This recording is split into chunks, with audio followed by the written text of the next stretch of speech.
Good evening and welcome to the Private Property Podcast right here on the Private Property Facebook page. It's 7 p.m. and it's a weekday, so you know what time it is. It's time for us to sit down and talk everything property. Thank you so much for joining us. And if you are joining us for the first time, this is the podcast where we talk each and every single thing of property. So whatever questions that you may have about property, how to grow your portfolio, how to even start in the market, this is the podcast for you. So make sure that you share this link if you're a regular with anybody you think might benefit from the conversation that we are having right here. And if anyone is joining us on the Twitter Spaces, thank you so much for coming through. Tonight we are talking something that is quite popular because it's something that we all go through, and we are talking overcoming the obstacles of buying a home. This may be your first home, this may be your second home, this might even be your third or fourth home, but there are those different obstacles that rear their heads at different points in time, in these transactions, because each transaction is unique and has those different circumstances that make it difficult at some point, when you are buying a home. So tonight I'm joined by a seasoned professional, as usual, someone who's going to bring us tips, tricks, and insights on how you can really overcome these obstacles and make sure that you bag that home. I'm talking to Nadia Okam today, who is a broker manager and legal liaison at Remax All Stars. Nadia, good evening and welcome.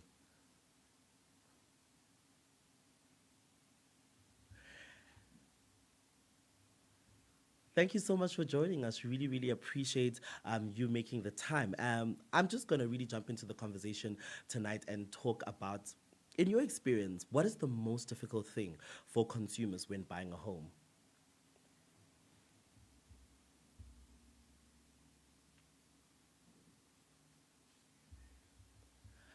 You are muted, Nadia. I think you are muted.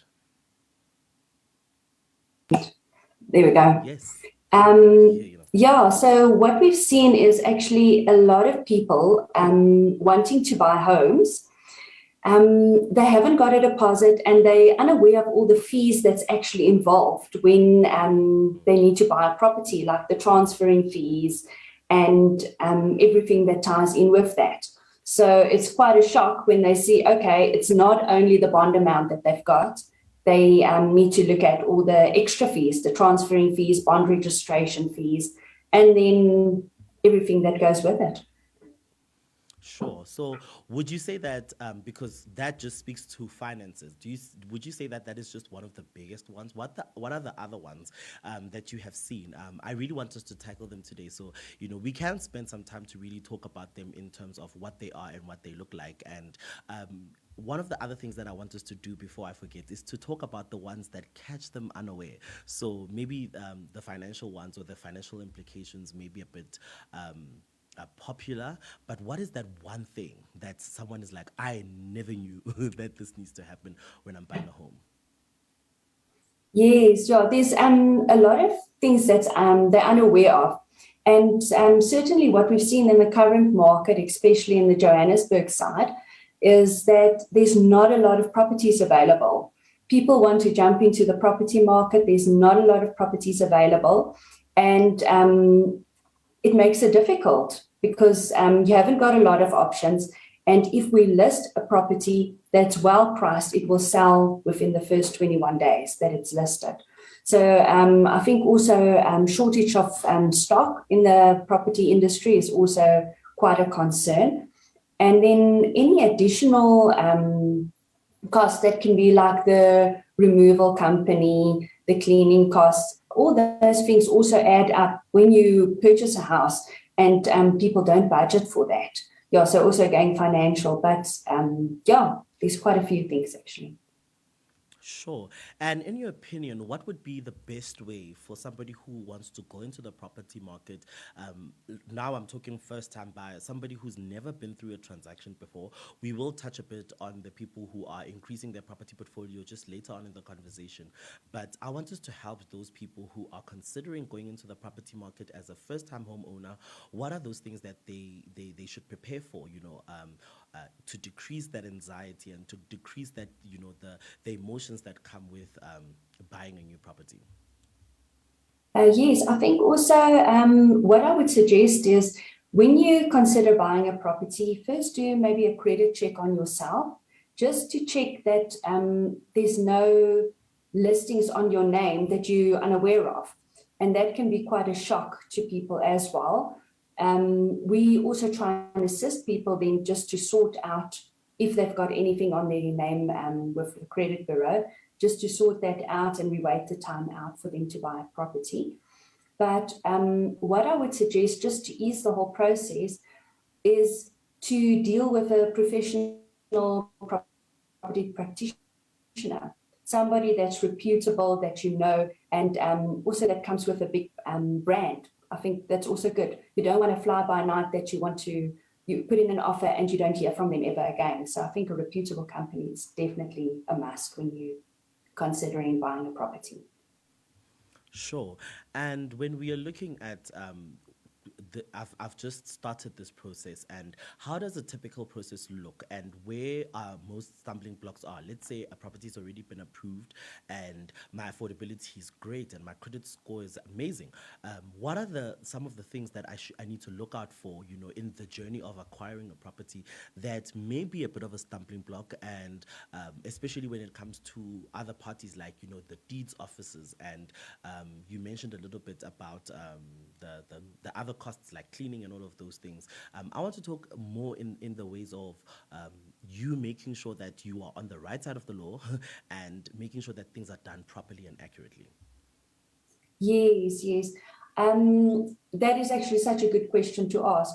Once you've obtained your finance from the banks, you set to go, offer accepted, finance approved, you're on your way to get the property registered in your name. So I would suggest just making sure that everything is legal, and that especially nowadays with the defects list on the property, go through the defects list, check that you are aware of everything that's listed. If you are unsure, maybe meet with your agent and go to the property, meet with the seller, let them show you what they've actually specified on the defects list. Because at a later stage, when it's registered, you don't want to go back and say, I didn't know, I was unaware of this. I want to cancel this deal based on something that was unclear in the defects list as disclosed by the seller. So that can be a major thing. And another thing is also, once you're in this process, you are part of a legal and binding document. So we want to see this transaction through as smoothly as possible, and make sure that everybody's happy at the end of the day. You got so excited when you signed the offer, when you found that your bond has been approved. So we want to make sure that that whole process, keep you in the loop every step of the way, that you know what's happening, and that all the compliance certificates are provided by the seller, so that we know everything is legally in order before it gets registered. Perfect. And with new developments, a lot of times when new developments are coming up, you see no transfer costs and easy and simple to register. Let's talk a little bit more about new developments. Is the process of getting a new development fundamentally different, and how is it different? And we're still talking around somebody who is a new time or first time buyer rather. Let's talk a little bit how they are different from buying a new development and a property that has already been in existence and someone has been occupying it. Let's talk the different processes that exist there. Yes, with new developments, it's actually quite different from buying a brand new home. When you buy a development, sometimes we actually sell it from plan. So the buyers will have an indication. The plans will be laid out, and some sketches will give an indication of what the finishes will be at the end of the day. And they actually buy a property without seeing it sometimes. Through the process, as we go about, you will be able to then pick the finishes, choose different tiles. You've got a budget for specific things with new developments that you can actually get involved with that. If you buy a house that's already, I want to say, it's built a couple of years ago, you're not buying a brand new place. So there, it's completely different. The owner is selling the house footsteps, although they need to declare any defects to the property. With a new development, you've actually got a snag list afterwards. Once you moved in, you can go through everything, make sure everything is working perfectly. If there's any snags, it can be addressed by the developer and it will be sorted out. So you've got the benefit. I always say the benefit of buying a new property from off plan or a new development, it's perfect, especially for first-time buyers. There's not no transferring cost involved, and only the bond registration costs if you apply for a bond, if it's not a cash sale. But that's actually the assistance that comes in there helps a lot, especially if you're a first-time home buyer. Where if you buy a property there where people already lived in, there you will have your transfer fees that you need to pay, transfer duties, as well as your bond registration fees. Sure. Thank you so much for that. It's really, really insightful and informative. So these processes are different. Let's now move a little bit, escalate this conversation a little bit and talk commercial properties. With commercial properties, a lot of people who start going into these commercial property sales and purchasing are people who want to grow their property investment. Let's talk a bit more on how different and the obstacles that one might face if you are buying a commercial property or even buying land. How do these processes differ? I think also with land or commercial properties, we need to look at the zoning of the property. That's very important to look at the zoning. It might not be zoned for the needs that you've actually identified that you want the property for. So zoning is extremely important when purchasing commercial or actually land for commercial use. Make sure that you go about getting zoning certificates from the property practitioner that you are dealing with. And also full disclosure, if there's any servitudes or rights that's registered over that specific property. Because sometimes, especially with distilleries or where you need additional licenses, you will have to look at each zoning certificate to make sure that you will be able to actually use it for like distillery or for industrial and commercial properties. Sure. And when businesses look for properties like this, as you said, it's for specific use. And apart from them looking in terms of location, are there specific costs that are involved that are specific for commercial properties that don't exist when one is buying property for residential purposes and for one to live in? Is it different? Do we have specific costs that are specifically for commercial properties? There are additional costs from time to time, but mostly it runs the same process. We've still got your transfer fees that you need to pay. If there's a bond, your bond registration fees. Although with some commercial properties, you will find that some of the banks won't give you a full bond, depending on the price of the property or the usage of the property. You might need to put down a substantial deposit to actually assist with the bond given. Oh, thank you so much. Great, great stuff. If you just joined us, we are talking overcoming the obstacles of buying a new home. And just a little bit here, we've been talking also about investment property and commercial property and even buying land. So if you just joined us, that is the conversation we are having tonight. And I'm joined by Nadia Okamp, who is a broker manager as well as legal advisor at Remax All Stars. So if you have a question or a comment or even a story of how you overcame getting a property or the obstacles that you faced, send those questions to us on Facebook. Nadia is still here for us to take those questions, to tackle those issues, and let us get that information out there. It's very, very important that as we're here, we engage on the right topic. So send those questions and we will take them before we close the conversation tonight. And now you're talking about the grapevine, and you know that people have these discussions at braais, they have these discussions at the water coolers when they're at the office. Let's talk about how important it is for someone to get the right information about getting or acquiring a property. What is your take on this advice? You know, a lot of people have different mediums now where information is just there. How would you advise someone who is trying to get a property or increase their portfolio and are having these conversations with other people? What would you say to those ones?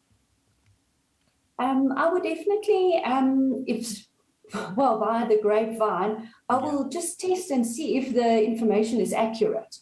Because a lot of information that goes around is hearsay and it's not very accurate at the moment. Definitely, I know before the declaration by seller was approved, that we had to put that forward in every transaction. A lot of people were actually trying to force us to provide the declaration. Although it only came into play quite recently, we've made sure that all our transactions comes through with that. So it's important to know that there is specific regulations that we need to abide to when you buy a property, and also look at the person who's giving you the information. Have they gone through a similar process now? Have they recently bought a property? They might know some things that has happened to them, for instance, to guide you a little bit. But overall, I would work with a professional and a reputable property professional to actually make sure that all these things are ironed out and that you know you're in good hands when you actually do a property transaction. Sure. Thank you so much for that, because in previous episodes we've spoken about this at length. You know that sometimes people are sitting at a bar and you find them giving property advice to their family, to their friends. That is very circumstantial and based on their personal experiences, and sometimes leads people astray. So we've spoken a little bit about the process of acquiring a property. So I want us to talk about this, because this has been my personal experience, that if, like, when I'm looking for a property or something, or a place to buy, it's always way above my budget. What I look at, right, and what I see, and I'm like, this is what I want, is normally way outside of my budget. And does this mean that I need to look for a cheaper place, or are there other ways that one can employ to make sure that you actually can afford a place that you would like and that you would enjoy to live in? What are those ways that one can use to make sure that they get their property at their right affordability, that they can afford it, and how does one know that they can afford the property that they are looking at? You know, what are these different things that one can use in order to make sure that they get the right property? I think, yeah, what we've seen lately is that a lot of families are actually buying together. If there's a property they want, and for instance, one family member can't afford that property, they will actually ask some family members to actually purchase together with them. So that is one of the options that you can consider, is asking a family member to buy with you. Just have the legal paperwork drawn up for the agreement between the two of you, to make sure that everybody knows where they are standing with this transaction. Another option is a lot of people, like the parents, are selling the house. They're moving in together with their kids to actually have one household, well, a blended household, if I can call it that way. It makes it a little bit easier and more affordable, especially nowadays with the uncertainty that we're facing on a daily basis. Another thing is, you can actually I would suggest buy a smaller property in a better area, and then use that as a stepping stone to actually get your foot in the door, and at a later stage sell that, make a profit, and buy something better. And your salary would have increased, or financial situation would have increased then, to actually be able to afford something more to your liking, or in the price bracket that you're aiming at. Sure. Thank you so much for that. I really think that some of those nuggets that you're sharing are so important, and so many of us can benefit from that. You spoke about uncertainty, and that is the next question that I would, or how I'd like us to turn this conversation, to say, let's speak a bit about the era that we live in. We're living in post-COVID era, where there's been a lot of uncertainty, you know, and people have actually realized how the world can change overnight. So let's talk a little bit how some of the complexities in the world now have kind of changed the way the property market is. Are there any specific things that we can attribute to COVID-19 that we can see in terms of the market and some of the new obstacles that have now come up, you know, in one acquiring a home, that were previously maybe not there? Yes. Yeah, there's actually been a lot. I think most companies move their people working for them to their homes to actually have an allocated office space. So that's becoming quite popular. People want a space to be able to work from home. That's part of the home, but slightly separate, that you've still got your privacy if you need to have a quiet area where you don't hear the kids after school, that you can still have your meetings at home, but still in a professional way. So that's becoming very, very popular. A lot of people are looking for places for studies or even like bigger areas where they can actually have like an office setup for not only the husband but the wife as well to have a joint office at home and to work from home mainly. So that has come up a lot. We've seen people selling. Unfortunately, the COVID circumstances push them to actually sell their property and move in with family. We've seen people buying together, as I said, wanting to stay together, having the parents to look after the kids while the parents actually work still from home. And yeah, so people are, I want to say the families are merging to buy homes together, or they're looking for places where they've got an allocated space where they can work from home. So that is quite popular. And also the younger people are moving out, getting their own spaces because they're saving money now also on petrol, not going into the office every day. They've got the extra cash to actually put towards a bond or as a deposit to get their own space and to get kicked out. I don't want to say kicked out of the nest, but to move out of the nest and start their own home. No, sure, definitely. And with these complexities that are now coming up in the market, are there any specific areas that now we have seen in terms of them being a bit easier to get into? Are there trends that are coming up? For instance, saying that it's better to get a development or it's easier to get a development. Just a week ago, we spoke on the podcast on how under 35s are reclaiming the inner city. So is it becoming easier for people to move back into the city, or are there particular areas that you guys are seeing as hotspots for people to move back into or move into? Yes, we've actually seen the younger crowd moving back into the city, into the hustle and bustle, and the older crowd, if I can say, from 45 upwards, they are actually moving away from the city because they can work remotely. So they're having a more peaceful life away from the hustle and bustle. And the younger crowds are moving into the newer developments, into the city centers to actually still be in the hustle and bustle and have the close proximity if they need to go anywhere. So we've seen that a lot. And areas that's booming is a lot of people from Gauteng is moving down to the Cape because they can work remotely. And they want to, I don't want to say they want to semi-retire, but they're moving towards a peaceful lifestyle, a better lifestyle, not in the hustle and bustle that they used to in Gauteng. Sure, and this is definitely a trend, and we're seeing these coming up, and it's changing the landscape altogether.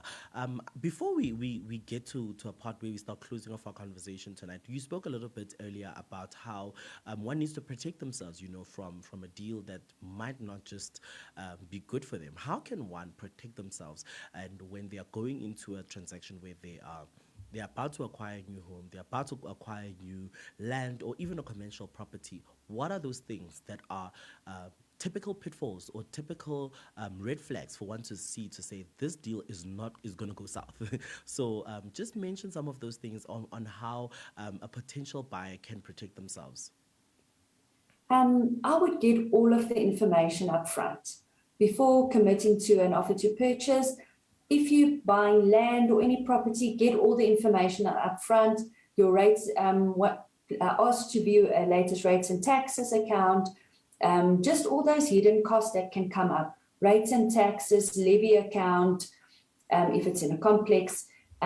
Make sure that you know what you're in for.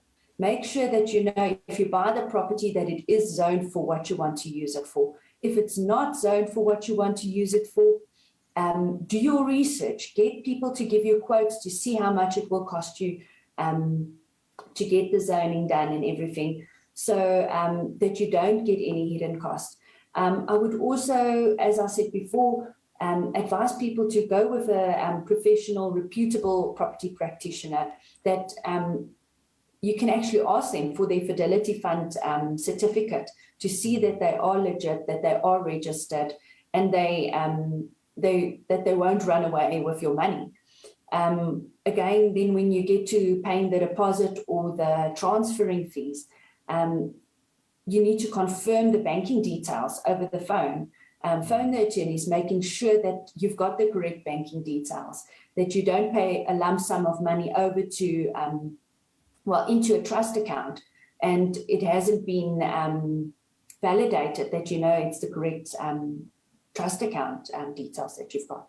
So those are all the little things I would definitely look out for. I would do my research before purchasing. I would make sure that I'm not overexposing myself financially. I would look at what the areas are doing. Check. We've got all this technology on at our fingertips. Do your research. Check what the highest price was for a property that's sold in a specific area. Look at why people are selling. Are there new developments happening? Is there a new highway or byway coming close by? Is that the reason why most people are selling? Do the research before committing to an offer to purchase, that you know what you're getting yourself into. And also look at that declaration by seller. If there's anything that you see, get an inspector to actually go to the house, have a look at the property, do all of this before you actually commit. Because once you've committed to a property and you've got the bond and all the suspensive conditions have been met, you have to go through with this transaction and make sure that everything goes through smoothly. But I would look at all of those things. Those would be the red flags I would look out for. Do your research, get all your facts lined up before you commit, and then you know at least what you're in for. No, totally. Doing your research is very important, and even on sites like private property, we've got an area blog where you can actually read up on the area. You can see the kind of amenities that are around in the area, and actually really see how much value does a property in this area, whether commercial, whether land, or whether a residential would cost, and what exactly you're going to be paying for. So even that conversation that you are having with the property agent or the seller is fruitful. And it's very directed and intentional, because then you know you are armed with that information, to make the right decision. Let's talk parting words. Thank you so much for joining us, and you can just give us parting words and advice, or one of the highlights for you that you're saying, this is what I would say to overcoming obstacles when you are buying a home. I would definitely encourage people. Property is such a great investment. You will always get that nervous feeling when making a big transaction. I think it gets easier for property investors that's doing it on a daily basis. They're not emotionally connected to the property. But for first-time homeowners, you've got that emotional connection that you make with a property. That nervousness will be there. But property is a great investment. Do your research, have all the facts at hand, and make a good research decision when you put down an offer to purchase. And I can tell you, in South Africa, property is a good investment. And I would encourage people, if you can afford to buy property, especially now with the lower interest rates, make that investment. Use a good and reputable property practitioner, and you can't go wrong. Thank you so much, Nadia, for joining us tonight. Really, really appreciate you taking out the time and giving us such insightful and nuggets that we can use to help us when we are buying our next property and our next home. Thank you so much, and have a good evening. Thank you so much. Have a good evening. Cheers. And that is how we come to the end of the show tonight. Thank you so much for joining us, whether on the Twitter Spaces, whether here on Facebook, and even if you catch up on the show later on. This conversation was really insightful, and hope you have learned so much from it. My name is Tumi, and have a great evening. Till the next time we see you right here on the Private Property Podcast, 7 p.m. every weekday. Have a good night.